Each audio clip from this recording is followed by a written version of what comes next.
Okay, let's give this a go. Uh, we're going to start with our law of conservation of energy. Okay. Law of conservation of energy says that energy cannot be created or destroyed. Um, it just it can change form, but the total amount of energy remains constant. Okay.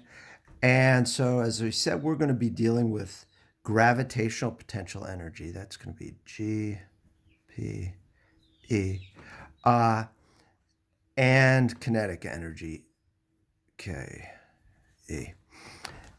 And so, first, gravitational potential energy is the energy an object has because it can fall. And so, if we get ourselves a desk here, and we'll I'm gonna put Brian at our desk here. He's gonna be working in his book. And we'll put a mass right over here. M equals 2 kilograms. Okay, make it look like a G. 2 kilograms. Okay, so our mass now has the ability to hurt Brian. We can't do this in our classroom, but I want to use a height of H equals 5 meters. Okay. And so the gravitational potential energy, it can fall 5 meters, and while it's falling, there's a force acting on it. Remember, FW equals mg. And so that's how much gravity is pulling down on this while we hold it there. And the height, the further it can fall, the more it's going to hurt Brian. And so we know H is important too. And so it turns out that gravitational potential energy is equal to mgh. And so the mg is the force weight, mass, gravity, 9.8. We're back on the surface of the Earth. So we're back to 9.8. And height in meters, how far our object can fall. So at this point, when our 2 kilogram mass is 5 meters up, GPE is going to equal M, 2 kilograms, times G, 9.8, times H of 5, and we get a GPE equal to 98. And the units we're going to use for energy are joules, capital J, after James Prescott Joule, who was a brewer at the time, making beer and physics. Now, as we're just talking about energy not being able to be destroyed, as the mass is falling and the height is getting smaller and smaller, it's gaining speed, so it's gaining kinetic energy. And so at 5 meters, it had 98 joules of GPE. If we take a look, well, what about when it's at this point here? Whoops, try again. 4 meters high. And so the GPE at 4 meters is going to be 2 kilograms times 9.8 newtons per kilogram times 4 meters, and that's going to give us 78.4 joules of GPE. Now, whatever energy has been lost to the GPE has become kinetic energy.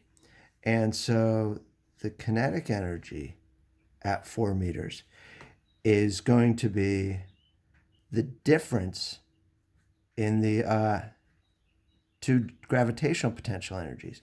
And so if we do the 98 minus 78.4, we get a kinetic energy equal to 19.6 joules. Okay. As it falls 1 more meter, it now has less height and less gravitational potential energy. So GPE at 3 meters is going to be 2 times 9.8 times 3, and that's going to give us 58.8 joules. And so the kinetic energy at 3 meters is going to be 98 minus 58.8. And so the kinetic energy at 3 meters is going to equal 39.2 joules.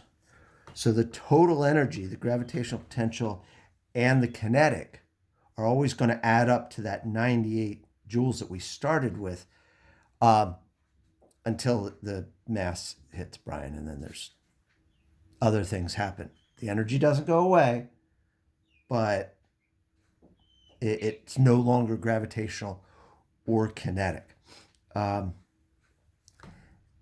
If we take this all the way down so that the mass is at a height just about to hit Brian, but height just about zero, all of the energy has become kinetic. And so we'd end up with 98 joules of kinetic energy just before it hits Brian. The total energy remains constant the whole time. Okay? And so we have this equation that tells us how to figure out the gravitational potential, mass times gravity times height.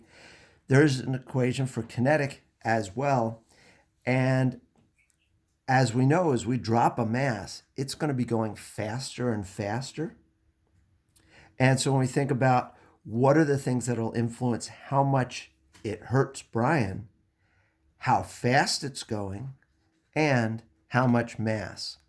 And so the equation for kinetic energy needs to deal with mass and velocity.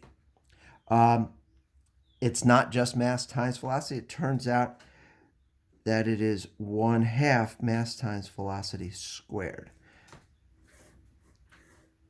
And so if I know my mass, and I know, say at 3 meters, the kinetic energy that the object has, I can solve for velocity. Okay? And it turns out that it will be the same velocity that we got if we were using our kinematics equations and said, well, at 3 meters, this object has fallen 2 of the meters, because it started with a velocity of 0, falls for 2 meters. How fast is it going to be? Our answer for velocity will be the same. Okay? So law of conservation of energy tells us that the total energy remains the same. It just will change from one form to another. And so we have 2 equations. We can calculate energies based on how fast something's going or how high it was. And we can also then figure out how fast it's going because of how much energy it used to have, or how much used to be GPE that has become KE. Okay? So that's it for today. And I'm going to give you a couple of simple problems to go along with this in a minute.